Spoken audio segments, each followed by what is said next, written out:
All right.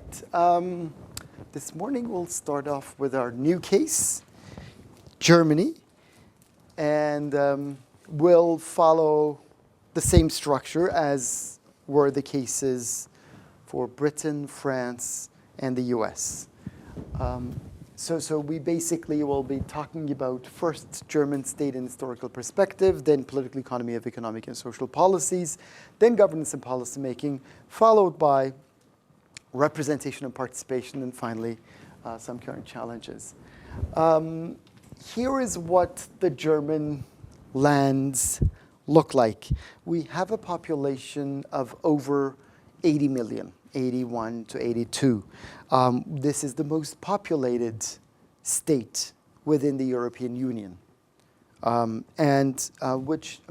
Geographically, it's smaller than France. It's about half the size of Turkey. I think that's a good comparison.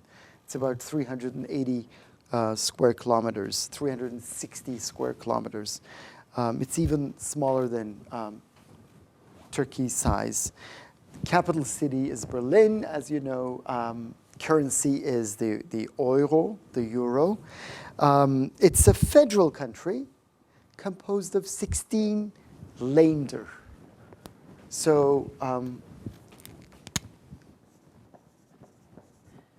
Land is the German word for state, province, okay?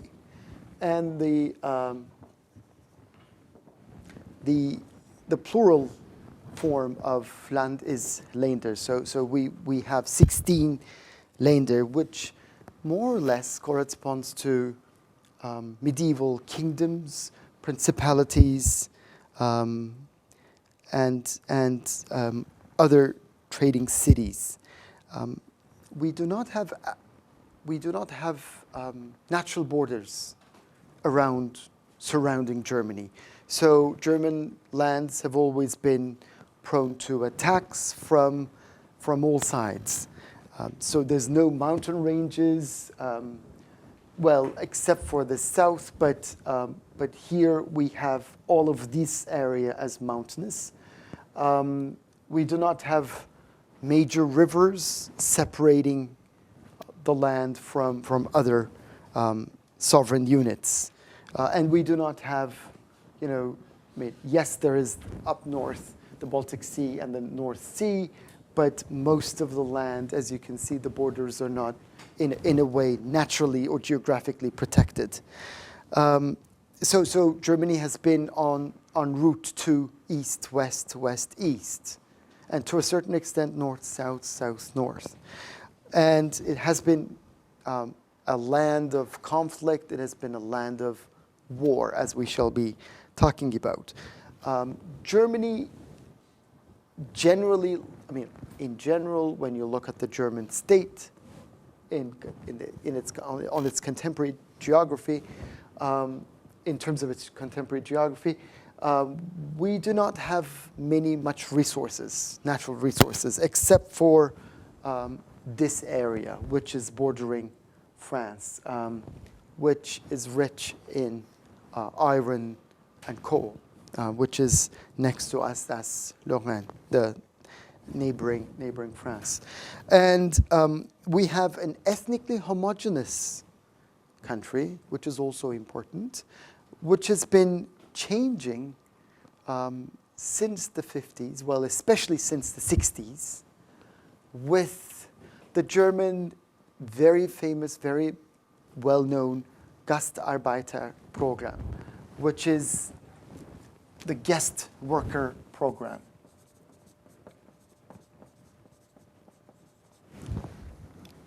So with the guest worker program, many incoming immigrants, guest workers who Germany sought these workers for them to come and help with the reconstruction of Germany during what's called the economic miracle, the German miracle. And all of these would contribute to the reconstruction effort, development of Germany, the German economy, so that they would be, they were always seen probably until about the 1980s as a productive factor, and that they were generally welcome. We shall be talking about this in detail later on. But when we look at the religious composition, that's also interesting. We have slightly larger than 1/3 of the population Catholic, another third Protestant, and another third is about, I mean, it's basically other whatever is there. With the Reformation in the 16th century, Martin Luther challenged the Roman Catholic Church practices, all of which brought this mix in terms of a third Protestant followers, or followers of Protestantism. So this is what Germany looks like in the current period. I'll show you a map of medieval Germany, and I'll try to compare the maps later on. But everything starts on the land called Germania, or Germania, by about AD 100. AD stands for Anno Domini, which is after Christ 100. We have independent independent principalities under the Holy Roman Empire between the 10th century up until the end of, or well into the 19th century. So German lands became 300 largely independent units, principalities, and these, we call them Habsburg crown lands, which really span contemporary Austria, what used to be Bohemia, which is around Czech Republic and Slovakia, and parts of Hungary. So large span under Habsburg crown lands. 16th century Reformation, the authority of Catholic Habsburgs had been undermined. So with the 16th century, the Holy Roman Empire was divided into two. One is the Austrian Habsburgs, and the second is the Kingdom of Prussia. And when we talk about Prussia, this is the most largest, powerful German state in history. So from the 17th century onwards, we have, or late 16th century, early 17th century onwards, we have a very important state which is one of the central strongholds among the European powers. All of this came about from the 15th century onwards through a centralization under a new dynasty, the Hohenzollern dynasty, which later, which was situated in Berlin. In fact, later on, I mean, the capital city was Berlin. In fact, later on, it was in Potsdam. They had a Schloss, a castle, the Sanssouci castle, where Frederick the Great, by about mid-18th century until late 18th century, reigned. The Prussians, the Hohenzollern dynasty, was very effective in reorganizing the Prussian army along Calvinist lines, many military victories, and patronage of arts, enlightenment in Prussia. So 18th century, we see enlightenment in this country. Power was based on mercantilism. What was mercantilism all about? Mercantilism is an economic doctrine. It's a set of policies where you try to export as much as you can, and you try to import as less as you can. so you basically try to produce for world markets. You follow protectionist policies. You protect your domestic industries, domestic producers, farmers against competition stemming from foreign countries. And we have a centralized bureaucracy, which includes, I mean, of course, as this is a typical example of what we've talked about in the first couple of weeks, the absolutist state.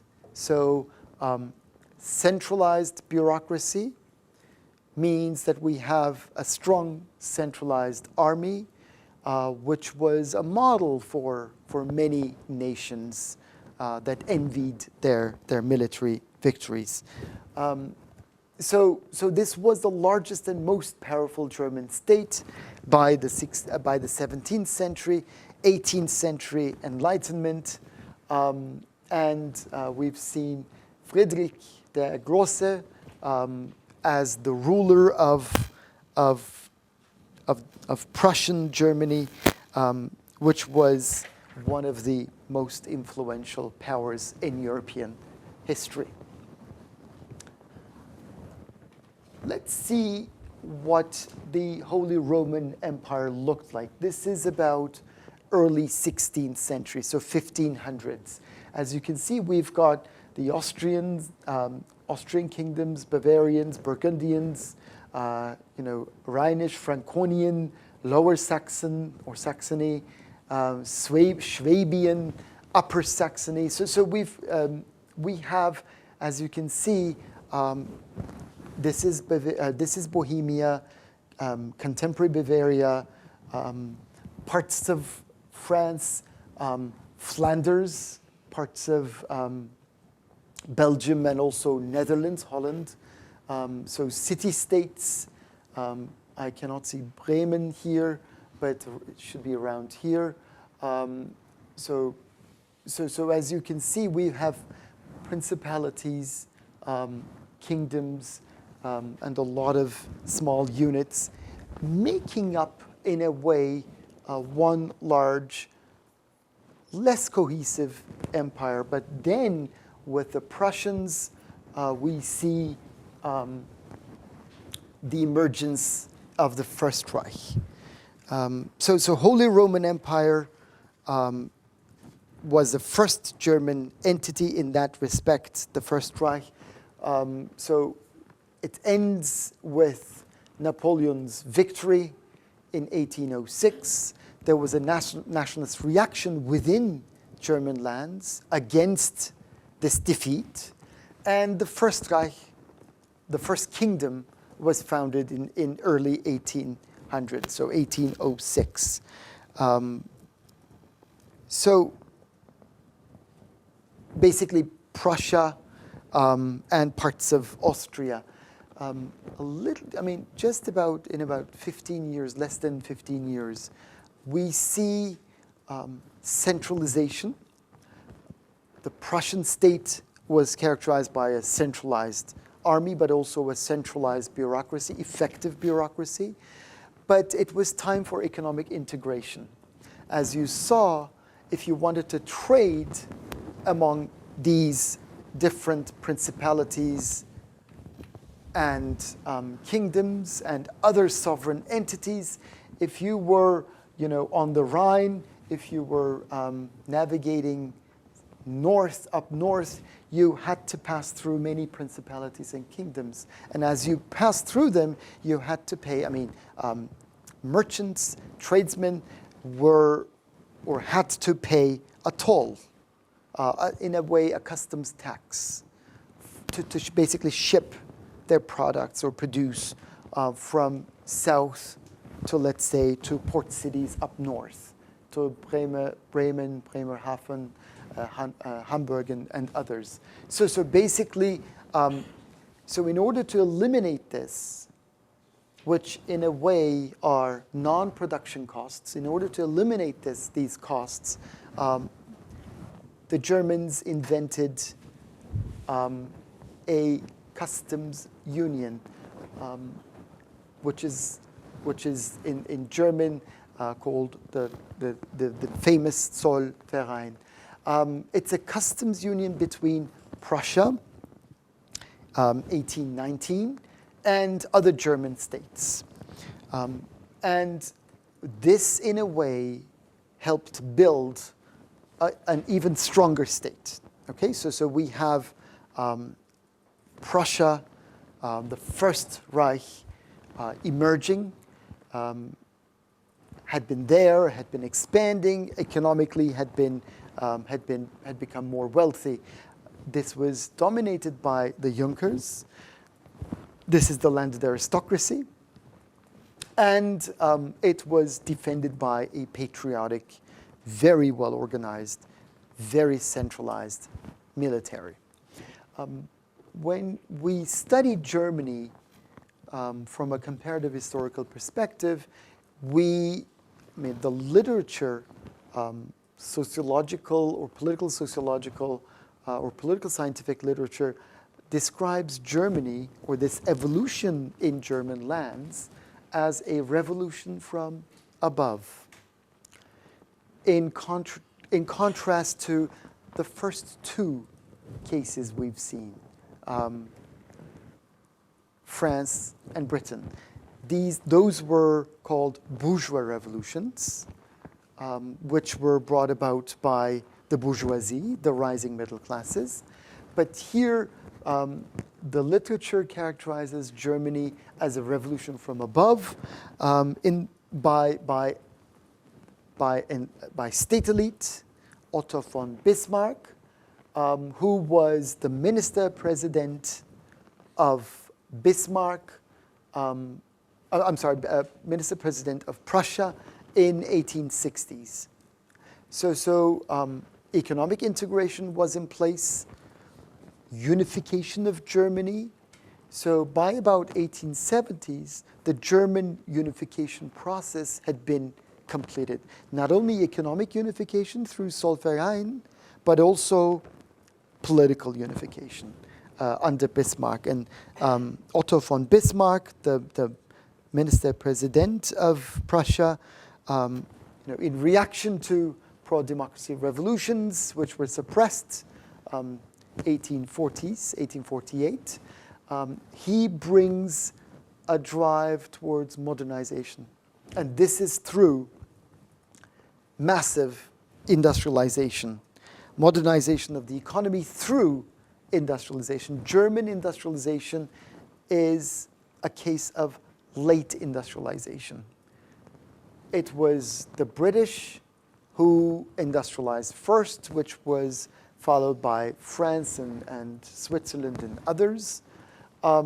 Germans industrialized late, or in comparative terms, later than the British and the French. But by about 1900, Germany was number one in terms of industrial production in the world. So manufactured items, Germany was a leading stronghold in the heart of Europe. The revolution from above, it's a revolution, it's social change, it's political change, it's economic change, has many ramifications in all of these fields. It's a revolution from above in the sense that it was brought about by state elite with a very influential political leader, Otto von Bismarck, who successfully married the two interests represented by one, iron, and the other, rye. Rye represents the Junkers, the landed aristocracy.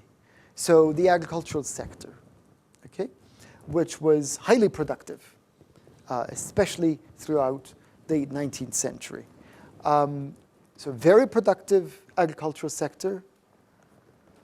But this was a high time for industrialization, economic unification. So all transaction costs, customs duties, transportation costs had been lowered. With the introduction of industrialization, followed the railroads, the railways. Okay, so the German Bahn system The railroad system was starting to be built from the 19th century onwards. So the two interests, the agricultural sector and the industrial sector, the manufacturing sector, the landed aristocracy and the new bourgeoisie was wedded to one another through this very influential statesman. And in doing so,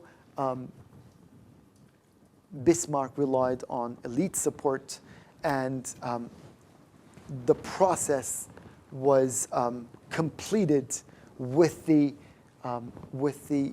reunification process.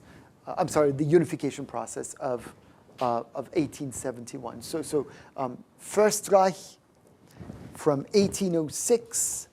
So reaction to Napoleon's defeat, nationalist reaction, consolidation, Zollverein, Bismarck coming to power, integrating, consolidating all of these lands under one rule. So consolidation economically, consolidation politically. So we see the span of First Reich. Then with the Zollverein, you see Kingdom of Prussia and all other lands coming under one single market.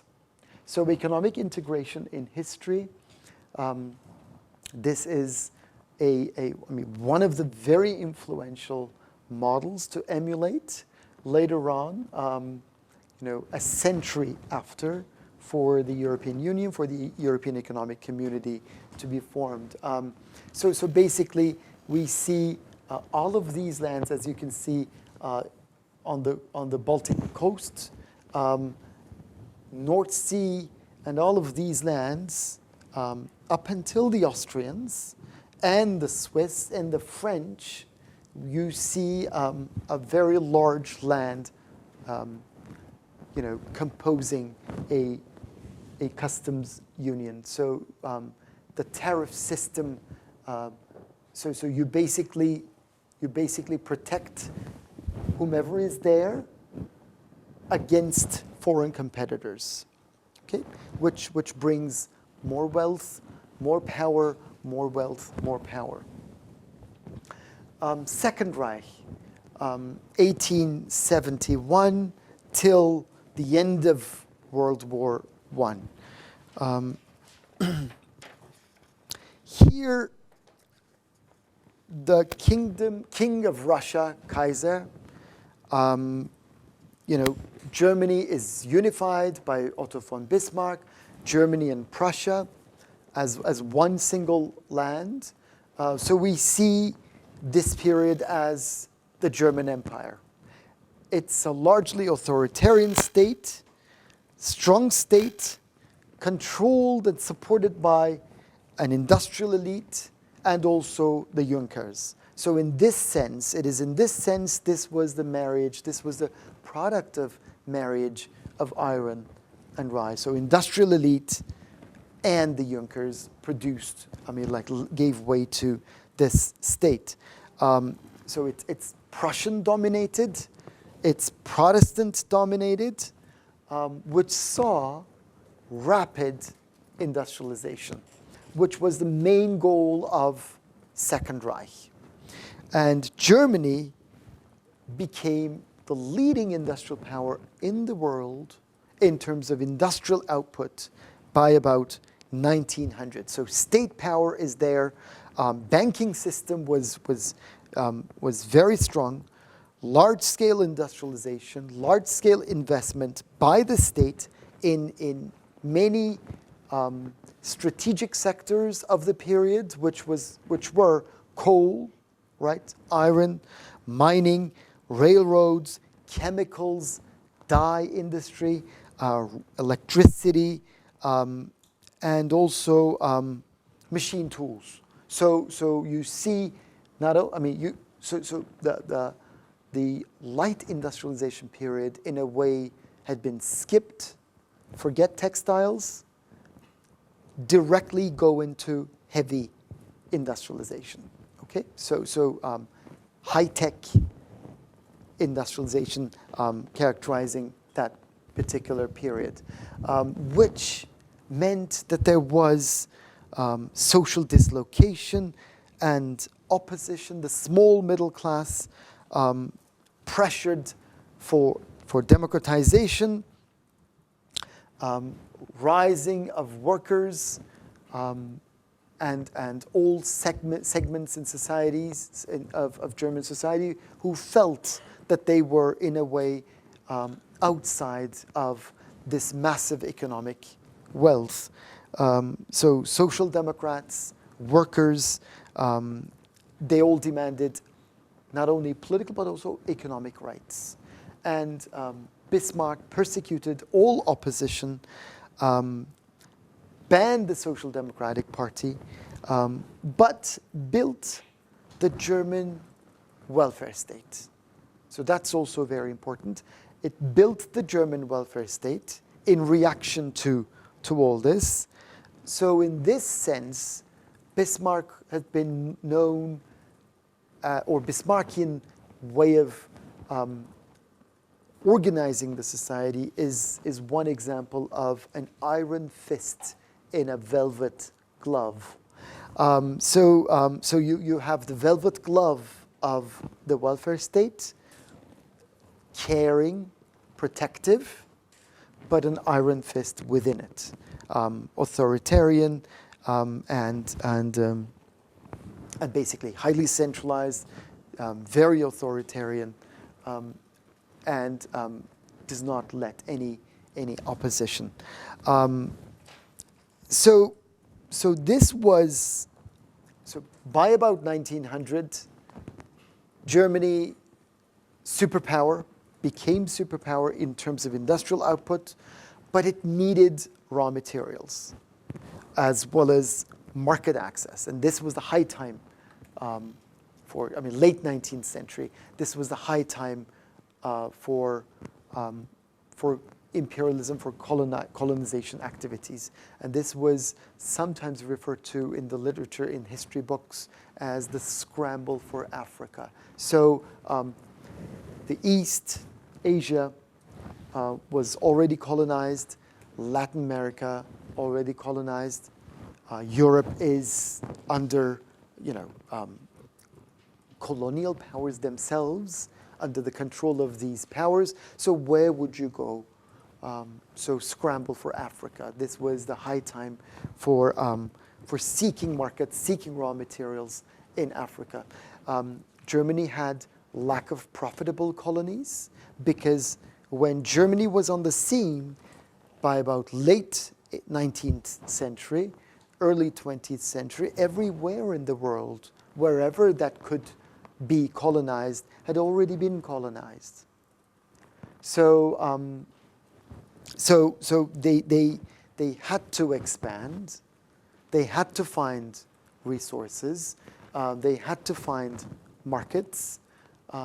And they were exposed geographically because of absence of geographical frontiers protecting them also. And the idea of patriotism, the idea of nationalism, the reaction to Napoleon's defeat, early 1900s, had always been there.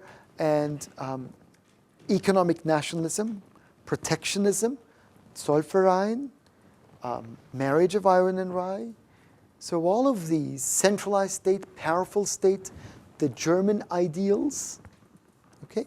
So nationalist ideals, we want to be number one in the world.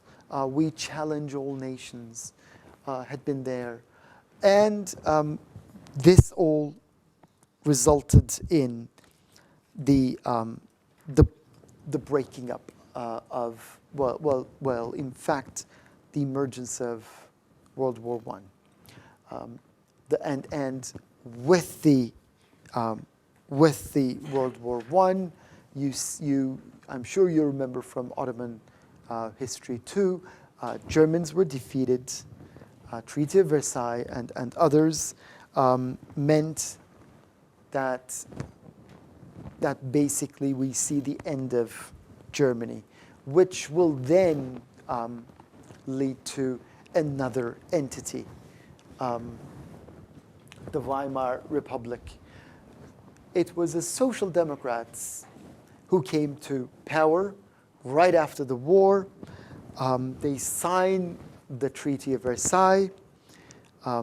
So monarchy collapses, Social Democrats come to power, they signed the Treaty of Versailles, and this was a time in which Germany had to pay massive war reparations, compensations.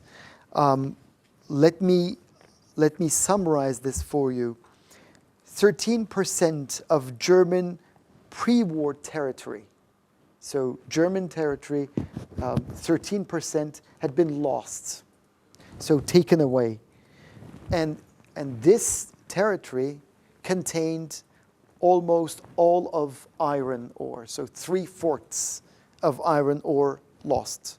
10% of population, which was a productive factor, which is a productive factor, especially during that period, lost. 1/4 of coal lost. All colonies in Africa, as well as in the Pacific, gone. The army surrenders. Fleet surrenders. Locomotives, railroads, wagon cars, trucks surrender. They're all gone. Armed forces restructured with a shock as such. War reparations, so compensation, which is 132 billion gold marks, which is twice the size of German GDP. So you have debt, think of it as debt, think of it as compensation because they've lost the war, they had to pay in return.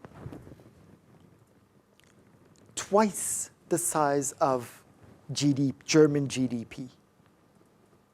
So how is this possible? Plus, psychologically, war guilt, the guilt of having started off a war.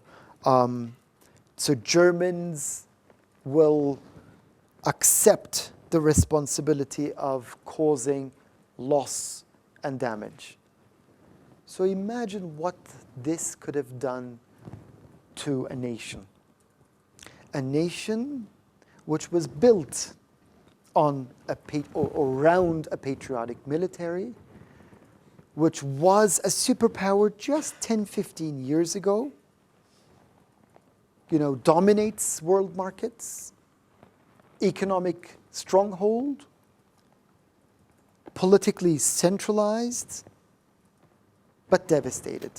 So this was, in a way, the second major defeat in the psyche, the German psyche of the time.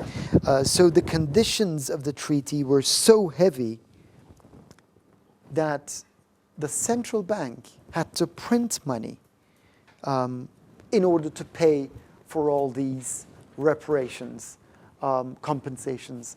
And if there is so much of something in any given market, what happens to its value? If there is so much of something, it just decreases. And this is, I wanted to show you a photo of German banknotes being pulped for use as waste paper. Or banknotes were used to light the stove. So basically, the value of the mark had been so low, had gone so low, that all of this was calling for something else, some change. And this was a period of what's called procedural democracy, formal political institutions, but without political backing, political support. I have figures for the value of USD, US dollar, vis-a-vis the gold marks of the period. So one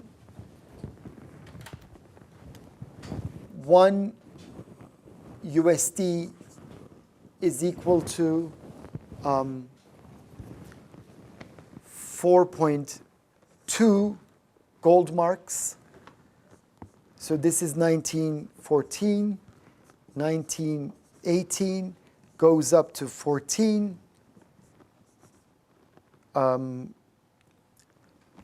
1922 goes up to 493. Again in 1923 goes up to 17,792. And again in 1923, later on that year, goes up to 4.2 trillion. So this is hyperinflation for you. So this is the value of German money, the gold mark. And that was how or why they were used as, instead of wood, you were burning the marks. So there was so much instability, economic instability, which brought with it political instability. And in the meantime, you had a new leader in the making. Adolf Hitler, leader of National Socialist German Workers' Party, the Nazi Party, 1920, was imprisoned, put into prison after having tried or staging a coup. The attempt failed, so basically couldn't succeed. He allied with the conservatives, and with that alliance, he was appointed as the chancellor in 1933. And so he was controlling the parliament, and in the meantime, there was so much political instability and economic instability. Many thought Hitler was a moderate leader, the conservatives, but later on they realized that this wasn't the case. So here is a leader who comes to power, who promises change. And he says, I'm going to change the world for you. He obtains emergency powers from the president. He centralized political power. He controls the media. He bars political parties. He bans political parties. Excuse me. Unions, all opposition. Religion is banned. There is much propaganda, much repression. He says, I reject the Treaty of Versailles. I'm going to change the world. Put yourselves in their shoes. Would you vote for him, or would you not vote for him? Let's all think. And he promises to rebuild the German economy from scratch. I mean, everything is plastered. So rebuild the system through an autocratic economic program, work for longer hours, full employment, public works. The Autobahn system was built. So massive investment into infrastructure. if you've traveled in Germany, you see in big cities, 1930s, Art Deco structures, large, massive public buildings, which in a way look overwhelmingly large, which has a flag at the top. So this was the time for change. And he attacks what used to be Czechoslovakia and then Poland. World War II erupts. Conquers much of Europe between 1939 and 1941, attacks the USSR, 1941. So this is what the German Empire looked like. So just see where German Reich allies and occupied zones. Turkey was neighbor to Germany. So imagine, well, Spain, but as you can see, except for Sweden and Spain was a different case. As you can see, Switzerland was independent. But as you can see, massive expansion. Seeing it on the map, I mean, talking about it is something. Seeing it, I thought, on the map is something entirely else. The idea of an Aryan race brought with it concentration camps. Concentration camps became extermination camps, which later on led to the Holocaust. So millions were gone, evaporated. Millions stood as bystanders. And when you look at the death toll, 40 million lives were lost. So on this very high note, let's stop for today, and I'll see you next week.